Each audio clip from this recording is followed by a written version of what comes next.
அண்ணாச்சிவளை வந்து எந்த அளவுக்கு இனிப்பா இருக்குதோ அந்த அளவுக்கு சிரமங்கள் அதிகமா இருக்கும் அப்படின்னு சொல்லி நெட்டதுல இருந்து அறுவடை பண்ற வரைக்கும் என்னென்ன சிரமங்கள் அதுல இருக்கு அதை பத்தி சொல்லுங்க. ஆனா கண்டிப்பா ப்ராப்பரா களை வெட்டணும்னா நம்ம களை வெட்டாம இருந்தோம் அப்படின்னா பிளான்ட் வந்து பாத்தீங்கன்னா நல்லா க்ரோ ஆகாதுங்கன்னா.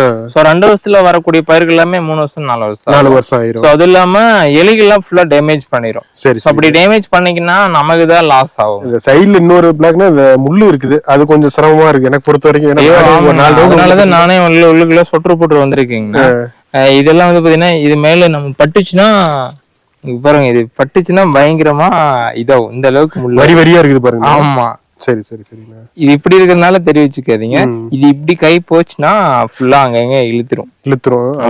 பெரிய சிரமம் மாட்டேங்குது. ஆமா, ரத்தம் வந்துடும். சோ அதனால இதுக்குள்ள களை வெட்டுறப்போ நம்ம இந்த மாதிரி ஃபுல் கேன் சட்டை போட்டு கிளவுஸ் போட்டு பக்காவா வந்து பாத்தீங்கன்னா களை வெட்டி மண் அணைக்கணும்னா. அப்படி அணைக்கிறப்போ எந்த பிரச்சனையும் வராது. சோ இதெல்லாம் நம்ம பண்ணல அப்படின்னா வந்து பாத்தீங்கன்னா செடிகளுக்கு இடையில அந்த மண்ணெல்லாம் இந்த எலி உள்ளுக்குள்ள போயிட்டு அந்த கிழங்கு எல்லாம் சாப்பிட்டு எல்லாமே நமக்கு எலி பிரச்சனை இருக்குங்களா இதுல? ஆமா, இவ்வளவு தூரம் உள்ள போயிட்டு நடந்து வந்தோம். ஆனா அந்த உள்ள ஃபேண்ட் கிண்ட் எதுவும் காலுக்கு எதுவும் போடாம விட்டோம்னா கால கண்டிப்பா இங்க பாத்தீங்கன்னா தெரியும் எனக்கே இல்ல.